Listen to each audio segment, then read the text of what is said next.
आज हम लोग यहाँ पर इकट्ठा हुए थे इस यूनिवर्सिटी जो भ्रष्टाचार आने वाले समय में बढ़ता जा रहा है, और इसकी सबसे बड़ी एग्जांपल ये है कि जो अभी पंजाब यूनिवर्सिटी में इलेक्शंस हुए हैं PUCSE के, उसमें जो कैंडिडेट PU इलेक्शंस जीते हैं आयुष खटकर, उनका जो एडमिशन है वो बिल्कुल ही फेक तरीके से किया गया है।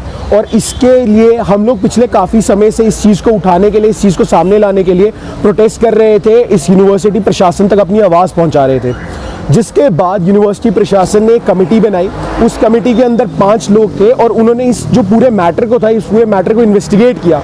इन्वेस्टिगेशन के बाद ये चीज़ पता चलती है जो PUCSE प्रेसिडेंट है उनका एडमिशन पूरी तरीके से फेक है, क्योंकि जो फाइंडिंग्स आई हैं उस रिपोर्ट में ये फाइंडिंग आई है कि जो रिजर्व कैटेगरी की सीट थी उसे जल्दी डी रिजर्व कर दिया गया, और जो रिजर्व कैटेगरी की जिस समय पे काउंसलिंग चल रही थी उस समय पे वो काउंसलिंग नहीं हुई और उसे डी रिजर्व कर दिया गया सीट को।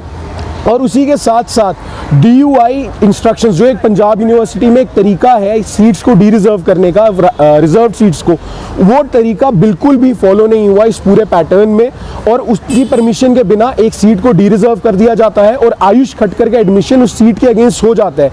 लेकिन बात यहीं पर नहीं रुकती। आयुष खटकर से पहले भी 2 लोग जिनका मेरिट उससे ऊपर है, वो लोगों को एडमिशन नहीं दिया जाता इस यूनिवर्सिटी के अंदर, और एक ऐसे स्टूडेंट को जो मेरिट में फॉल भी नहीं करता उसको एडमिशन जल्दी से जल्दी दे दिया जाता है।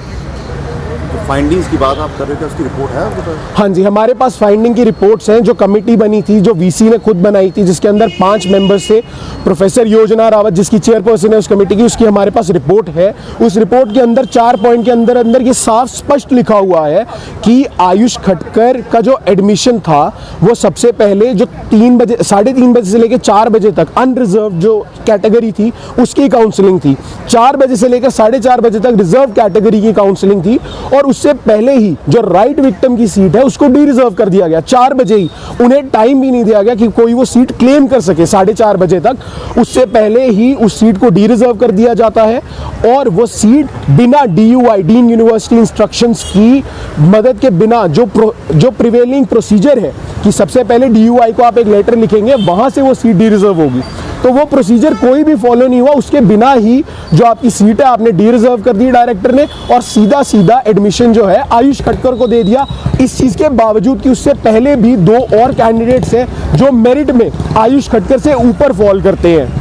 आज हम यहाँ पे, जैसे कि आप देखें, सिंडिकेट की मीटिंग चल रही है, तो आज जो ULS में फर्जीवाड़ा हुआ है उसको लेके हमने यहाँ पे आज प्रोटेस्ट किया था, ताकि सिंडिकेट मेंबर्स को पता लगे कि जो रिपोर्ट आई है उस पर ये लोग जांच नहीं कर रहे हैं। हम चाहते हैं कि इस मामले में पूरी जांच हो, और जो फर्जीवाड़ा हुआ है, जो हमारे इलेक्टेड हमारे कैंडिडेट है आयुष खट्टर, उनके खिलाफ भी पूरी जांच हो। उनके एडमिशन को लेके हमारे पास रिपोर्ट आई है जिसमें बताया गया है कि किस तरह उनके एडमिशन फेक है। आपको जो सिंडिकेट मेंबर से आपने बात की, उन्होंने क्या आपको आश्वासन दिया? उन्होंने हमें बोला है कि हम इस मुद्दे पे जांच कर रहे हैं, और आगे हम इसका रिजल्ट आज देखते हैं क्या आता है। उन्होंने हमारे पॉइंट्स नोट किए हैं, और अगर ये जांच नहीं होती है तो हम अपना प्रोटेस्ट ऐसे ही जारी रखेंगे।